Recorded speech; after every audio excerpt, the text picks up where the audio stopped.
안녕하세요. 반갑습니다. 최서영 강사입니다. 네, 우리 학부모님들께 특히나 이제 조금 있으면은 중학교에 올라갈 6학년, 네, 예비 중학생들 6학년이 어떤 책을 좀 읽고 어떻게 국어 공부를 시켜야 되는지 고민이신 학부모님들께 아주 좋을 만한 영상을 제가 좀 소개해 드리려고, 내용들을 알려드리려고 왔습니다.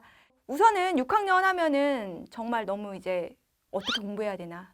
얘가 공부에 소질이 없나부터 시작해서 아니야, 이제 좀 더 본격적으로 박차를 가해서 이 아이에게 확실하게 국영수 정도는 좀 알려줘야지라는 생각을 가지시기도 할 건데, 사실 그러기에는 시간이 없죠. 학교 갔다가 학원 숙제만으로도 진짜 하루가 그냥 밤 늦게까지 진짜 숙제하느라 바쁘잖아요. 숙제 양이 많아서 학교 공부 따라가기도 좀 벅찰 정도로. 그럼에도 불구하고 우리 이제 모든 교과의 기본은 그렇죠, 국어입니다. 그렇기 때문에 놓쳐서는 안 되죠. 무엇을? 읽는 것을. 그리고 그러려면 이왕이면은 그냥 뭐 독서 중요하다 하지만은 그럼에도 교과서에 관련된 또는 교과서에 나와 있는 그러한 책들 위주로 해서 좀 읽혀주시면 좋을 텐데요. 자, 목록 같은 경우는 많이 나와 있기 때문에 6학년 단원에서 이러한 내용들을 공부합니다. 간략하게 좀 알려드리고, 그것과 관련해서 이런 책들이 있는데요. 이 작품은 이 단원하고 이렇게 연결이 되겠죠? 그렇기 때문에 이런 식으로 공부시켜주시면 좋습니다. 라고 알려드리도록 하겠습니다. 이해하셨죠? 네. 우선은 여기서 중요한 거는 방금 전에도 이야기했지만은 결국은 문해력이에요. 문해력. 네, 그렇기 때문에 특히나 6학년 같은 경우에는 이 문해력이라는 것은 결국 이제 글을 잘 읽고 해석할 수 있는 능력을 길러줘야 되기 때문에 우리가 이 단원의 내용을 아는 것 부모님께서 숙지하시고, 그 다음에 책을 보면서도 이 문해력을 제대로 키우고 있는지를 판단을 해주시면 더욱더 좋겠고, 그게 뿌리다, 근간이다 라고 생각을 해주시면 좋겠고요. 단원별로는 이런 내용들 나옵니다. 시와 이야기의 기본적인 비유 있죠? 네, 이 비유적인 표현에 대해서 공부한다. 그래서 보통 중학교 때도, 그리고 뭐 초등학교 때도 마찬가지예요. 첫 번째 단원에 많이 이제 시를 배치를 합니다. 그래서 거기에서는 이제 표현법에 대한 내용들 공부하는데 6학년이니까 조금 더 구체적으로 공부하게 되겠죠. 두 번째로는 이제 좀 더 긴 내용의 글에서 이야기를 간추리는 거 물론 5학년 때 공부했잖아요. 네, 그런데 또 6학년 때도 마찬가지 좀 더 심화학습하게 됩니다. 그래서 이 배경과 관련해서 이야기를 그 흐름에 따라 간추리는 것에 대해서 공부한다라고 생각하시면 되고, 그래서 그와 관련된 책에서는 그런 흐름에 따라 간추리는지 아닌지를 판단해 주시는 그런 역할들을 좀 해주시면 돼요. 자, 그 다음에 세 번째로는 이제 속담에 대한 내용들 나옵니다. 속담. 부모님들은 다 아시죠? 속담. 그런데 아이들은요, 사실 속담을 그렇게 접하는 게 많지가 않아요. 그래서 아이들 이제 그냥 책 읽으라고 여러 가지 책들 뭐 도서관에서 빌려보게 하거나 읽게 할 때, 그럴 때 이제 가끔가다 속담 좀 보거나 아니면 그것도 학습이라 생각해서 아이들이 잘 안 보려고 하거든요. 그 정도만 좀 접하게 되기 때문에 이 속담에 대한 내용들을 조금은 잘 알려주셔야 되는 단원이 나오고요. 자, 그 다음에는 추론에 대한 내용들 나옵니다. 근데 추론의 개념조차 사실은 부모님께서도 정확하게 무슨 뜻이에요?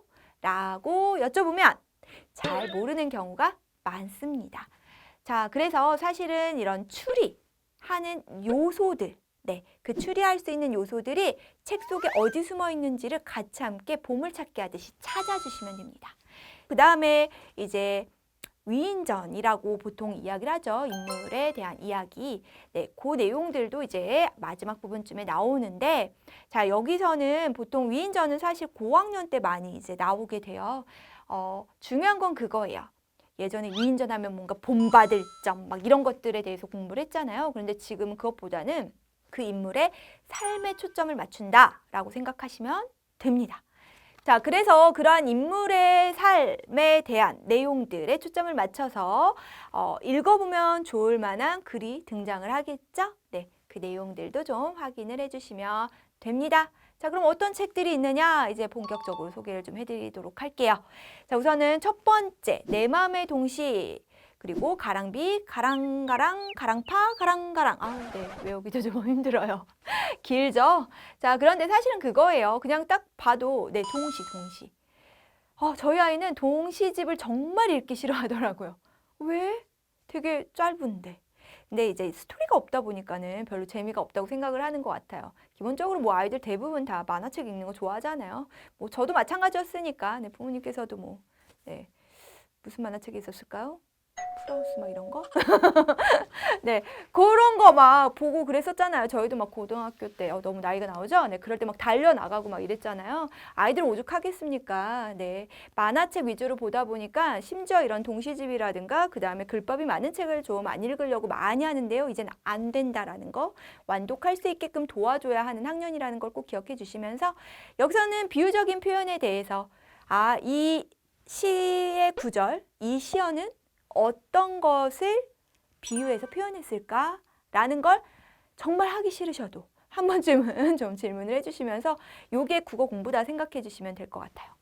자, 그리고 두 번째로는 황금사과와 우주호텔이라는 글이 나옵니다.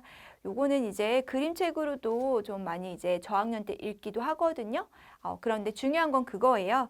시간과 장소의 흐름에 따라서 그 흐름에 따라서 이야기를 줄일 수 있느냐. 줄이기는 줄여요. 중요한 내용 다 빼먹고.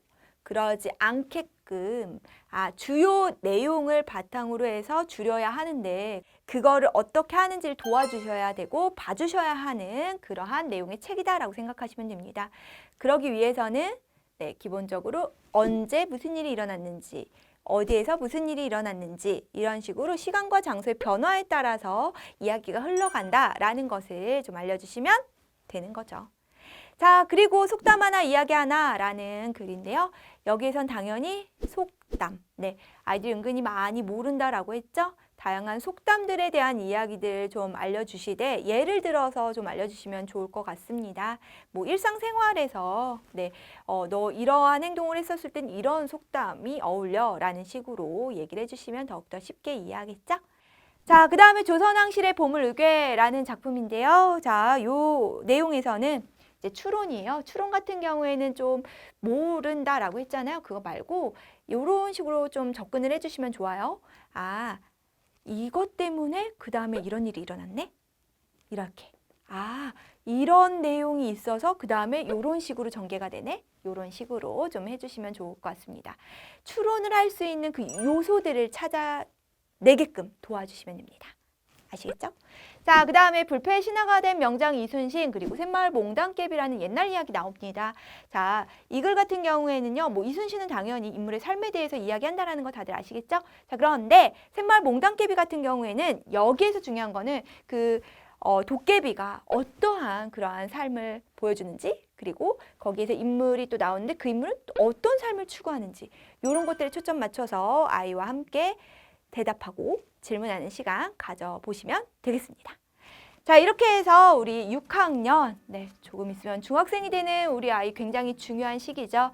자, 국어 공부 놓쳐서는 안 됩니다. 이왕이면은 그냥 책을 읽어라만 하지 마시고 교과서에 수록된 작품, 네, 이렇게 탑 5 네, 알려드렸습니다. 자, 이러한 내용들 뭐뭐 있었는지 다시 한번 확인해 주시면서 아이와 함께 대화 나누는 시간 꼭 가져보시길 바라면서 저는 다른 유익한 영상으로 찾아뵙도록 할게요. 감사합니다.